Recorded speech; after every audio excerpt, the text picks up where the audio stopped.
Activating and connecting to the pelvic floor is also really important before you start the program. So I'm going to show you how to connect to your pelvic floor and activate it. We're going to use a block for this session. If you don't have a block, you can use also a Pilates ball, half full, or you can also use a towel to give you feedback. So we're using this to give us feedback. It's really helpful. I love using a block for this exercise. So we're going to sit down kneeling, and you're going to place the block underneath you. If this is not comfortable for you, you can also do this sitting on a chair. So we're going to first find our pelvic floor or connect to it. So if you think about your pelvic floor being a diamond shape, it's going to be sitting like this, and you're going to have one point in the front, one point in the back, and two on the sides.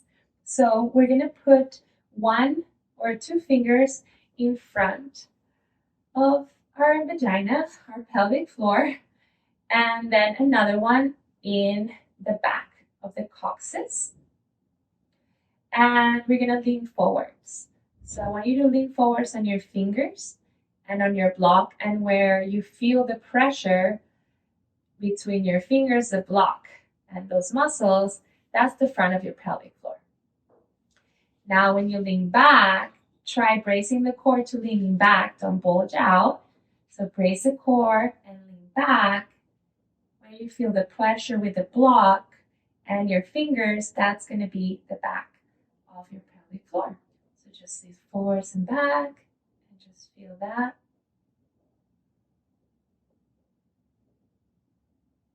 Good. And now we're going to just wiggle side to side. And we're going to wiggle side to side, and we're going to feel the sides, the 2 points of our pelvic floor on the sides. All right, so now we got that. We know that there's 4 points, and now we're going to see how we're going to activate it. We're going to connect and activate the pelvic floor. So how are we going to do that? I want you to imagine that your pelvic floor, that you're trying to draw those 4 points together. So it's a drawing together of the 4 points, and then there's a lifting action. So you want to draw the 4 points together and lift. It's really important that it's very different than a Kegel. So a Kegel is just a squeezing and a tightening of the muscles around the urethra. So this is different than a Kegel, because a Kegel is just a closure or a tightening, right? Here, we want to draw together and then lift up like a parachute. So we want to use the whole of the pelvic floor working together instead of just the muscles around the urethra, which is what a Kegel movement is. So it's very different.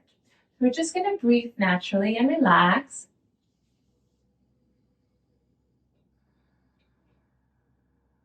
Try and take some diaphragmatic breaths.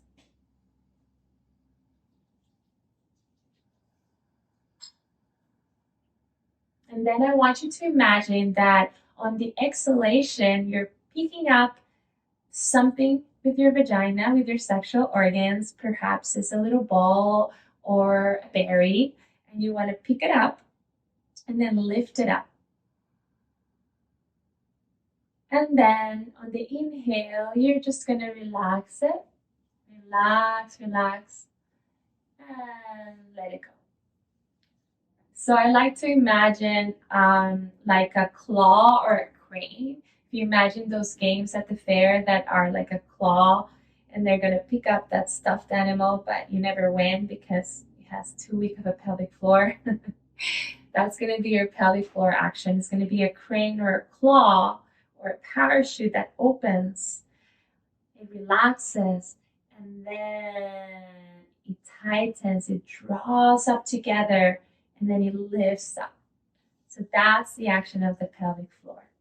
Okay, so let's try that out. You can inhale, relax the pelvic floor, try to not bulge and push your pelvic floor out. You want to relax it, so no pressure on that block. And then on the exhalation, you're drawing those 4 points up and in. and drawing it up. And then inhale, relax it and release it. Belly breath, diaphragmatic breathing. And then exhale, draw it all up and in.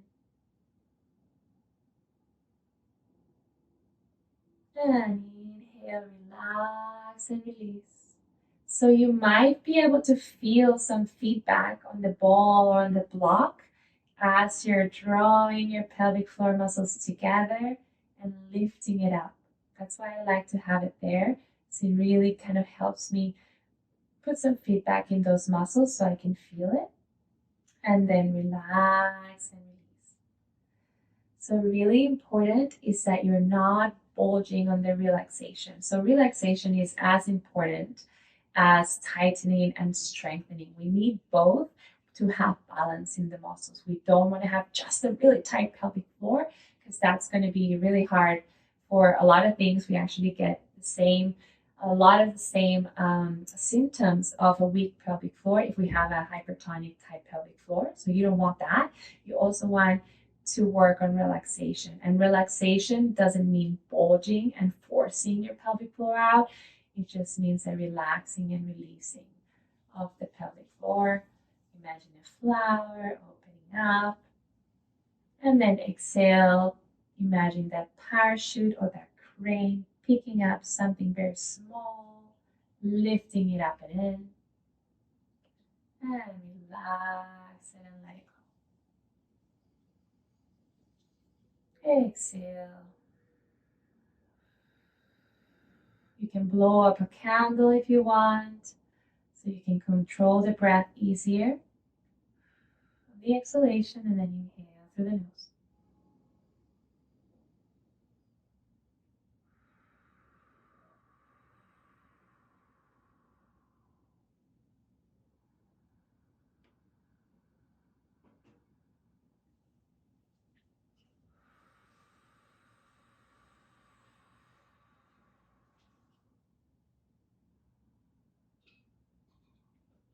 So don't worry about anything else right now. Just imagine drawing up those points together and lifting it up, picking something really small up, and then relaxing and releasing. Pick it up.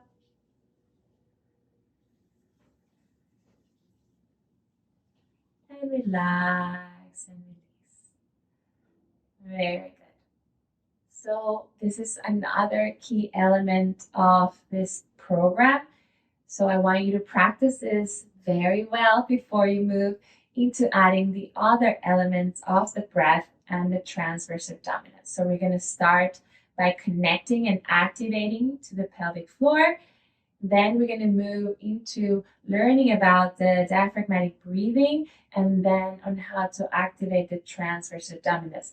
And then we're going to put all of that together and move our bodies. So it's a lot. So don't put too much pressure on yourself. Just try and practice until you feel comfortable with this movement. So then you can move on. I want to make a really good emphasis in how important it is also to relax the pelvic floor as well as the activation. They're both very important. We need both. We want to relax and not bulge out, push, or force. So it's really important if you are going to have a baby, for example, it's really important that you're able to relax the pelvic floor. So you're able to bear down your child and naturally not tear. It's so important that we learn to relax as well as strengthen. Just as any other muscle in our body, it's really important to find balance between strength and flexibility, between shortening and tightening, and lengthening and relaxing. So they're both equally important to have balance in the body. You don't want one more than the other. So this is really important because I think there's a lot of focus on just strengthening and not enough on also relaxation, and we want equanimity.